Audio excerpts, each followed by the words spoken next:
안녕하세요. 홍익희의 경제산책 여러분, 채널 담당 PD 박연선 PD입니다. 안녕하세요, 교수님. 예, 안녕하세요. 네, 오늘은 미국 국채 금리 추가적인 상승은 제한적이지 않을까라는 주제로 한번 이야기 나눠보겠습니다. 교수님, 최근 잭슨홀 미팅 이후에 고금리 기조는 지속되지 않을 거야 라는 투자자들의 예상에 따라서 그 당시에는 미국채 수익률이 하락을 하고 오랜만에 미국채 가격이 올랐었는데요. 지금은 또 상황이 많이 바뀐 것 같습니다. 최근 시장에 어떤 일들이 일어나고 있나요? 맞아요. 최근 상황이 또 바뀌었습니다. 우선 가장 중요한 문제는 유가입니다. 유가가 지금 배럴당 $90배로 오르면서 이건 브렌트유를 의미하는 건데 미국 장기국채 금리도 같이 오르고 있습니다. 즉 미국 장기국채가 금리가 오르는 건 유가가 이렇게 오르면 앞으로 인플레이션이 더 오를 것으로 보이기 때문에 장기국채 금리도 같이 오르는 건데요.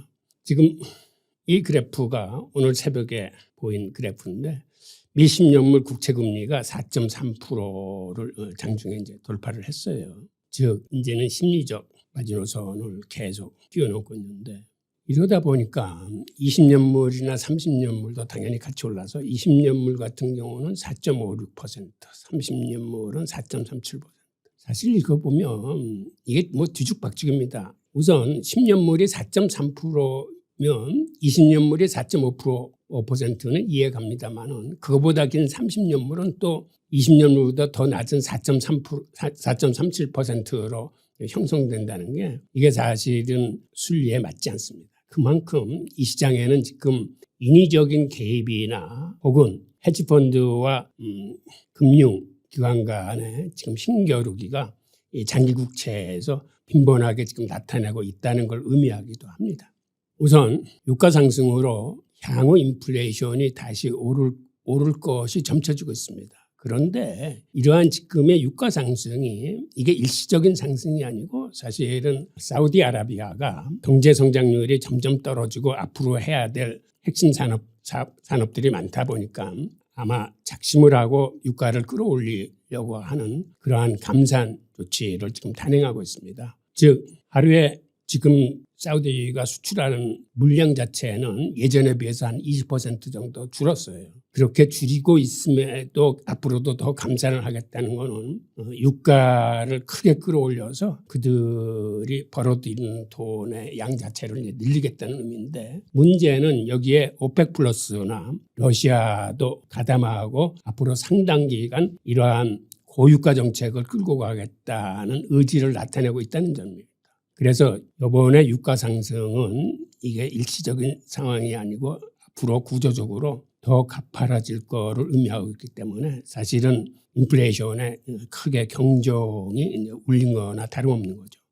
이렇게 되면 고금리 기조가 상장기간 장기화될 것이고 미국 연준도 기준금리 인상을 고려하지 않을 수 없을 겁니다.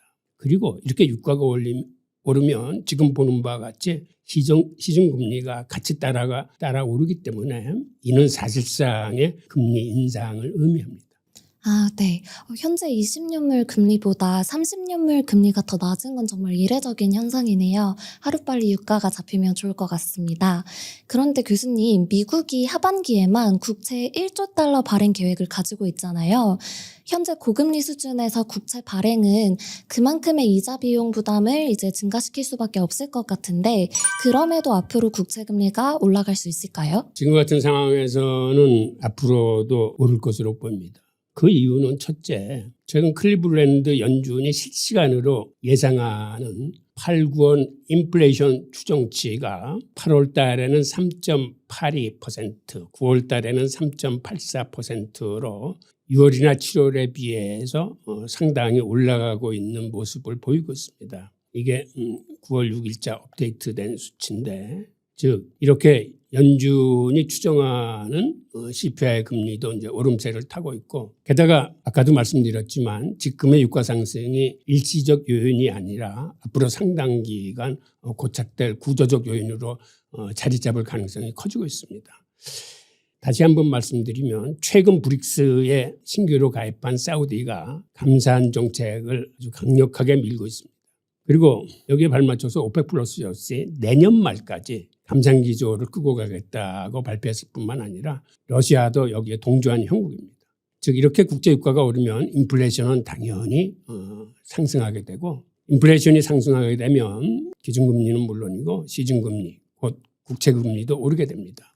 그리고 또 다른 이유는 미국 정부가 국제시장 관리를 위해서 장기국채 발행을 크게 줄이고 6개월 미만 단기국채 위주로 발행하고 있고 연준도 긴축 과정에서 보유국채를 매도해서 시중 유동성을 빨아들이고 있는 QT를 시행하는 과정에서 유독 10년물 이상의 국채는 오히려 시장에서 사들이고 있습니다. 그렇게 했음에도 불구하고 장기국채 가격이 하락한다는 것은 즉 시장에서 수요가 없다는 걸 의미합니다. 즉 미국 정부나 연준이 이렇게 장기국채의 공급을 크게 줄이고 있는데도 시장에서 가격이 하락되는 것은 그 줄인 것이 큼에도 불구하고 워낙에 수요가 부진하기 때문에 이 국채 가격이 지금 하락하고 있는 형국인데 지금 보이는 이 그래프가 보시는 것처럼 미국이 긴축을 시행한 이후에 연준의 대체대표 자산 규모가 줄어들고 있습니다. 즉 이 얘기는 모기지 증권이나 갖고 있던 국채를 시중에 팔아서 시중 유동성을 빨아들이고 있는 건데 현실적으로는 파는 게 아니라 만기가 도래하는 그런 모기지 증권이나 국채에 대해서 이걸 롤오버를 하지 않고 만기 상환을 해주는 겁니다. 그런데 유독 고개를 숙이고 있는 이 그래프 중에서 하나만 우상향하는 게 있어요. 바로 이게 10년물 이상 장기국채입니다. 즉 연준이 다른 국채는 죄 팔면서 시장에서 10년물 이상 국채는 지금 계속 사들이고 있다는 거를 의미하거든요. 그런데 이렇게 했음에도 시장에서 가격을 떠받치지 못하고 있어요. 네. 와, 교수님 10년물 이상의 장기국채를 연준이 지속적으로 사들이고 있지만 결국 시장의 수요가 없으면 결국 밑빠진 독에 거의 물을 붓는 격이네요. 나아가서 질문 드리겠습니다. 중국의 미국채 매도 수준 규모가 2014년에 비해서 그렇게 크지 않다는 일각의 이야기가 있습니다. 일본도 미국채를 매도하기보다는 YCC 수준과 같은 정책적인 대응을 할 수 있다는 이야기가 있는데요. 실제로 외국의 미국채 매도 위험이 어느 정도 되는지 궁금하고 또 외국의 미국채 매도 위험이 적다면 금리 인상 위험이 낮아지는 건 아닐지도 궁금합니다. 실제로 그 외국 중앙은행의 미국채 매도 위험은 지금은 사실 그리 크지 않습니다. 그 이유는 중국은 이미 외환보유에서 미국 국채 비중을 많이 줄였고 일본은 현상 유지하고 있으며 오히려 조금 늘리고 있는 그런 실정입니다. 그래서 강달러 현상이 크게 증폭되지 않는 한 외국계 중앙은행의 미국채 매도 위험은 그리 크지 않은 상황입니다. 오히려 우리가 걱정해야 될 거는 국제 유가와 식량 가격 상승으로 인플레이션이 다시 고개를 쳐들 공산이 커졌습니다. 즉 기준금리 인상 요인이 커지고 있는 그런 실정이죠. 네. 외국 중앙은행의 미국채 매도 위험은 현재 그리 크지 않은 상황으로 파악을 했습니다.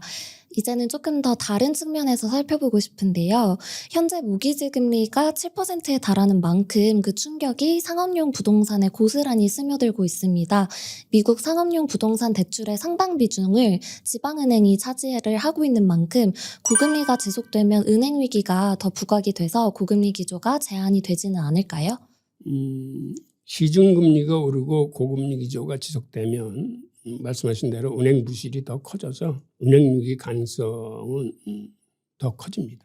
하지만 연준의 최대 임무는 물가를 잡는 것과 고용을 늘리는 거예요.